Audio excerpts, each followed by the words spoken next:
Item ಯಾವುದೇ ಇರಲಿ try ಮಾಡಿ ಆಚಿ ಚಿಕನ್ ಮಸಾಲಾ. ಸಚಿವ ಪ್ರಿಯಾಂಕ್ ಖರ್ಗೆ ಮತ್ತು ಆರ್ಎಸ್ಎಸ್ ನಡುವಿನ ಜಿದ್ದಾಜಿದ್ದಿ ಈಗ ಮತ್ತೊಂದು ಹಂತವನ್ನು ತಲುಪಿದೆ. ಆರ್ಎಸ್ಎಸ್ ನೋಂದಣಿ ಮತ್ತು ಆರ್ಥಿಕ ಮೂಲಗಳ ಬಗ್ಗೆ ಪ್ರಿಯಾಂಕ್ ಖರ್ಗೆ ಗಂಭೀರ ಪ್ರಶ್ನೆಗಳನ್ನ ಎತ್ತಾ ಇದ್ದಾರೆ. ಅಷ್ಟೇ ಅಲ್ಲ, ಆರ್ಎಸ್ಎಸ್ ನೋಂದಣಿಯಾಗದೆ ಹೋದ್ರೆ ನಾನೇ ನೋಂದಣಿ ಮಾಡಿಸ್ತೀನಿ ಅಂತಲೂ ಕೂಡ ಸವಾಲ್ ಹಾಕಿದ್ದಾರೆ. ಆರ್ಎಸ್ಎಸ್ ಪಥಸಂಚಲನ ಚಟುವಟಿಕೆಗಳಿಗೆ ನಿರ್ಬಂಧ ಹೇರುವಂತೆ ಸಿಎಂಗೆ ಪತ್ರ ಬರೆದಿದ್ದ ಸಚಿವ ಪ್ರಿಯಾಂಕ್ ಖರ್ಗೆ ಈಗ ಸಂಘದ ಅಸ್ತಿತ್ವದ ಬಗ್ಗೆಯೇ ಪ್ರಶ್ನೆ ಎತ್ತಿದ್ದಾರೆ. 57 ವರ್ಷಗಳ ಕಾಲ ದೇಶದ ಧ್ವಜವನ್ನೇ ಹಾರಿಸದವರು ಈಗ ದೇಶ ಪ್ರೇಮದ ಮಾತಾಡ್ತಿದ್ದಾರೆ. ಸಂಘದ ಆರ್ಥಿಕ ಮೂಲ ಯಾವುದು, ಅದಕ್ಕೆ ಟ್ಯಾಕ್ಸ್ ಕಟ್ತಾ ಇದ್ದಾರಾ ಅನ್ನೋ ಪ್ರಶ್ನೆಗಳಿಗೆ ಉತ್ತರ ಸಿಕ್ಕಿಲ್ಲ ಅಂತ ಪ್ರಿಯಾಂಕ್ ಖರ್ಗೆ ಆಕ್ರೋಶ ಹೊರಹಾಕಿದ್ದಾರೆ. ಆರ್ಎಸ್ಎಸ್ ದೆವ್ವ ಇದ್ದಂತೆ, ಬಿಜೆಪಿ ದೆವ್ವದ ಕರಿ ನೆರಳು.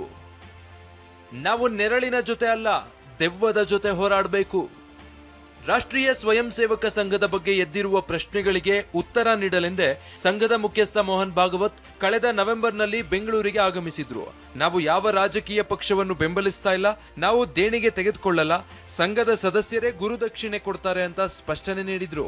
We do not support any political party. We do not participate in vote politics, current politics, election politics, etc. Sangha is work of uniting the society, and politics by nature is division.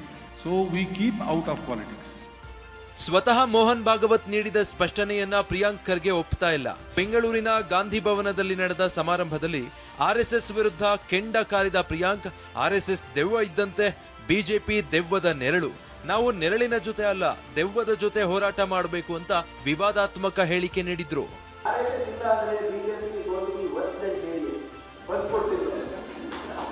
ಪ್ರಾದೇಶಿಕ ಪಕ್ಷಕ್ಕಿಂತ ಕನಿಷ್ಠ ಹಾಲತ್ತಾಗಿದೆ.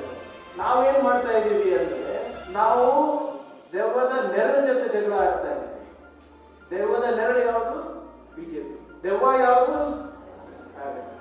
RSS funding ತೆಗೆದುಕೊಳ್ಳಲ್ಲ, ಸಂಘದ ಸದಸ್ಯರೇ ಗುರುದಕ್ಷಿಣೆ ಕೊಡ್ತಾರೆ ಅಂತ ಮೋಹನ್ ಭಾಗವತ್ ಹೇಳ್ತಾರೆ. ಆದ್ರೆ ಇವರದ್ದು ದೊಡ್ಡ network ಇದೆ.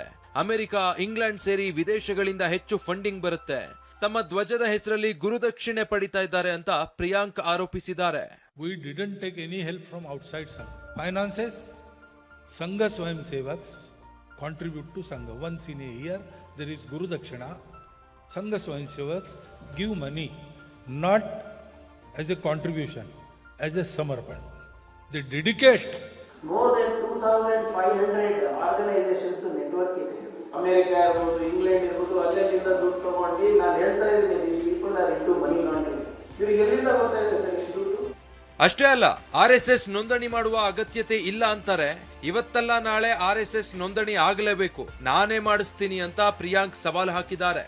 ನಾವು ರಿಜಿಸ್ಟ್ರೇಷನ್ ಮಾಡ್ಕೊಳ್ಳೋ ಅವಶ್ಯಕತೆ ಇಲ್ಲ, because there are body of individuals ಅಂತ. ಇವರು ಇಲ್ಲ, ನಾವು ಏನು ಕಟ್ಟೋದು ಬೇಡ ಅಂತ ನಾನು ತಿಳ್ಕೊ. ಅವರು ಮೋಹನ್ ಭಾಗವತ್ ಅವರು ಹೇಳಿದ್ರು, ಅವ್ರಿಗೆ ಗೊತ್ತಾಗಲ್ಲ, ಏನು ನಮಗೆ ರಿಜಿಸ್ಟ್ರೇಷನ್ ಅವಕಾಶ ಇಲ್ಲ ಅಂತ ಹೇಳಿದ್ರು. ನಾನು ಮಾತು ಕೊಡ್ತಾ ಇದ್ದೀನಿ ನೋಡಿ, ಇವತ್ತಿಲ್ಲ ನಾಳೆ ರಿಜಿಸ್ಟರ್ ಆಗೇ ಬೇಕು, ಆಗ್ತದೆ, ನಾನು ಮಾಡಿಸ್ತೀನಿ. ಆರ್ಎಸ್ಎಸ್ ಜೊತೆ ಬಿಜೆಪಿಗೂ ಚಾಟಿ ಬೀಸಿದ ಖರ್ಗೆ, ಬಿಜೆಪಿ ನಾಯಕರ ಮಕ್ಕಳು ಧರ್ಮದ ಹೋರಾಟದಲ್ಲಿಲ್ಲ, ನಿಮ್ಮ ಮಕ್ಕಳು ವಿದೇಶದಲ್ಲಿ ಓದಿ ದೊಡ್ಡ ವ್ಯಕ್ತಿಗಳಾಗ್ತಿದ್ದಾರೆ, ಧರ್ಮ ರಕ್ಷಣೆ, ಗೋರಕ್ಷಣೆ ಅಂತ ಬಡವರ ಮಕ್ಕಳ ಕೈಗೆ ಆಯುಧ ಕೊಟ್ಟು ರಸ್ತೆಗೆ ಬಿಟ್ಟಿದ್ದೀರಿ ಅಂತ ಆಕ್ರೋಶ ಹೊರಹಾಕಿದ್ರು. ಯಾರ್ಯಾರು ಇವತ್ತು ಕೇಸರಿ ಶಾಲೆ ಹಾಕೊಂಡು ನಮ್ಮ ಬಿಜೆಪಿ ನಾಯಕರು ಎಲ್ಲರೂ ಮಾತನಾಡ್ತಾರಲ್ಲ, ಟೇಬಲ್ ಕುಟ್ಟಿ ತಟ್ಟಿ ಧರ್ಮದ ಬಗ್ಗೆ, ಅವ್ರ ಮಕ್ಕಳು ಎಷ್ಟು ಜನ ಗೋಮೂತ್ರ ಕುಡಿತಾರೆ ಬೆಳಿಗ್ಗೆ? ಅವ್ರು ಯಾರು ಗೌಶಾಲೆಗೆ ಹೋಗ್ತಾರೆ? ಅವ್ರು ಯಾರು ಧರ್ಮದ ರಕ್ಷಣೆಗೆ ಶಾಲೆ ಹಾಕೊಂಡು ತ್ರಿಶೂಲ ಇಟ್ಕೊಂಡು ಕತ್ತಿ ಇಟ್ಕೊಂಡು ಬೀದಿಗಿಳಿತಾರೆ? ಎಲ್ಲರೂ ಕೂಡ ಒಳ್ಳೊಳ್ಳೆ ಫಾರಿನ್ ಅಲ್ಲಿ ಓದ್ತಾ ಇದ್ದಾರೆ, ಒಳ್ಳೆ ಬಿಸ್ನೆಸ್ ಮಾಡ್ತಾ ಇದ್ದಾರೆ, ನವೋದ್ಯಮಗಳ ಪ್ರಾರಂಭ ಮಾಡಿದರೆ, ಇಂಡಸ್ಟ್ರಿಯಲಿಸ್ಟ್ ಆಗಿದ್ದಾರೆ. ಧರ್ಮ ರಕ್ಷಣೆ, ಗೋರಕ್ಷಣೆ ಎಲ್ಲರೂ ಕೂಡ ಯಾರಿಗೆ ಬಿಟ್ಟಿರೋದು? ಬಡವರ ಮಕ್ಕಳಿಗೆ. ಒಂದ್ ಕಡೆ ಆರ್ಎಸ್ಎಸ್ ತನ್ನ ಚಟುವಟಿಕೆಗಳನ್ನ ವಿಸ್ತರಿಸ್ತಾ ಇದೆ, ಮತ್ತೊಂದ್ ಕಡೆ ಸಚಿವ ಪ್ರಿಯಾಂಕ್ ಖರ್ಗೆ ಸಂಘದ ಬುಡಕ್ಕೆ ಕೈ ಹಾಕಿರೋದಂತೂ ಸತ್ಯ.